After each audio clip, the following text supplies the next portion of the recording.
Hi, this is Jim Moyna with the Bridgeford Foods Fishing Team. And today I am going to talk about hooks for rigging a Texas rig, which is a term used to rig a soft plastic bait on a hook, weedless style. So, here are the three hooks. And before we get into the three hooks, let's just cover a Texas rig, okay, real quick, okay? So here's what a Texas rig is, and here's how it's the process to which you rig it weedless or snagless. Okay, take your soft plastic bait, take your hook, hook point goes into soft plastic bait, maybe a 1/4 inch, maybe less, slightly less. Punch it through, slide the bait up to the eye of the hook.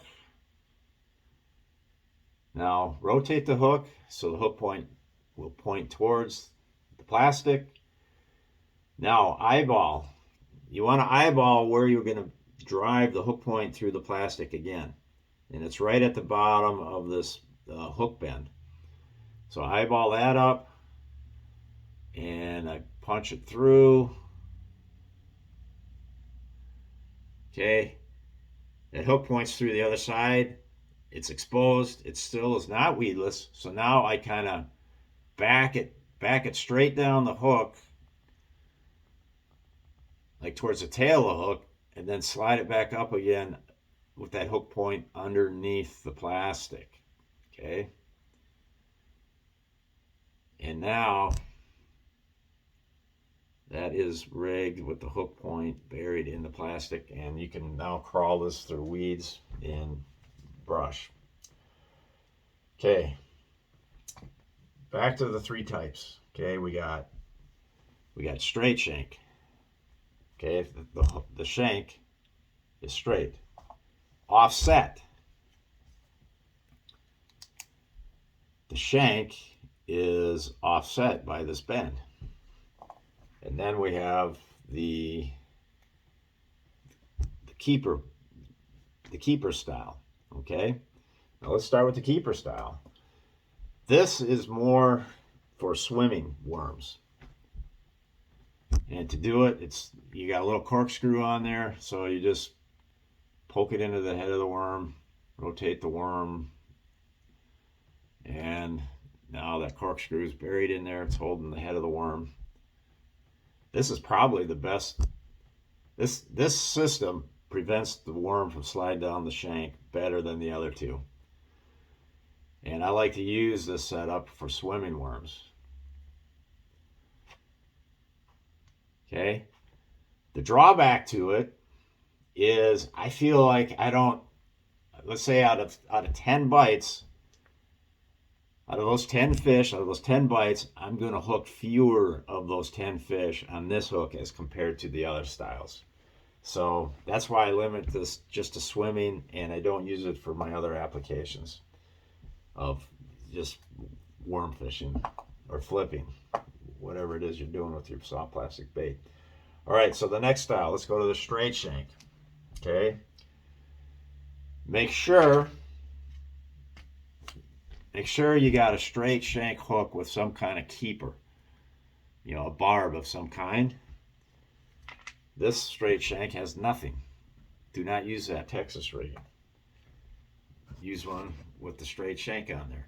Okay, and it's rigged the same. Poke it through, 1/4 inch, head of the worm up to the eye of the hook, rotate, line it up with the bottom of the bend of the hook, punch through, and make sure that hook point's buried so you don't. Now, when I say buried, make sure it's just under. They call this skin hooking. Make sure it's just under the skin of this plastic, because actually you don't want it. You don't want the hook point to be like right in the center of the hook of the plastic. I mean, because then you really have to push that hook point has to drive through so much more plastic to get to the other side and then into the fish. You want that hook point to be just underneath the surface on the other side of the plastic. So you have minimum. It takes minimum effort for the hook point to go the rest of the way through the plastic and then into the fish. All right. So that's the straight shank, and I'll use this on skinny worms, finesse style. But then you can all, which is what this particular hook is, got kind of a smaller diameter wire. So I'd use this for skinny worms and finesse it. Now they also make a straight shank with that really thick diameter metal, and that's also an excellent option for flipping and pitching in heavy vegetation, because the straight shank is your most streamlined uh, option of the three. So when you really have heavy cover, the straight shank is the way to go. And that's why guys that are flipping soft plastics into matted milfoil, matted hydrilla, matted lily pads, matted hyacinths, that's why most guys will use the straight shank. Now, the offset shank, I think, does a little better job of holding the plastic up near the eye where it's supposed to be. And also, I think the offset shank does a better job of hooking and holding the bass. So, like I was saying before, if you get 10 bass bites, the offset shank is going to land more of those 10 bass than the straight shank, and the straight shank will land more of those 10 bass than this one. So when I usually go with the offset. Okay. Now, there's a little thing I want to point out regarding offset shank hooks, because not all offsets are the same. Okay. Look at these two. Okay.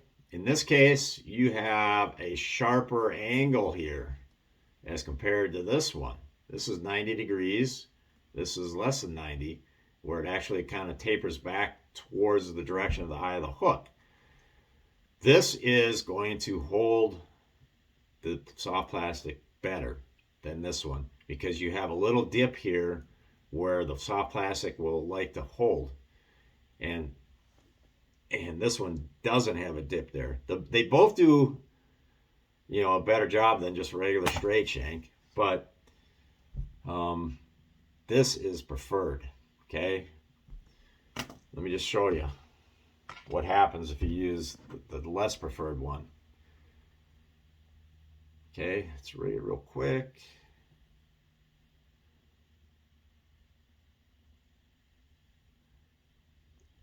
Okay, that little crotch there formed by the offset shank is it's easier for this plastic to just to get knocked, maybe a branch or something knocks it down this way, or a reed stem or something. It's just easier for it to just get, to right out of that notch, out of that crotch there.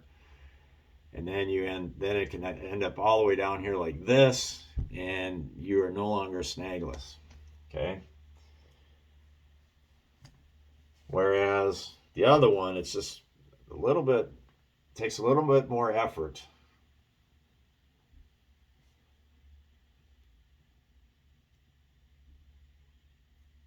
Takes a little bit more effort for it to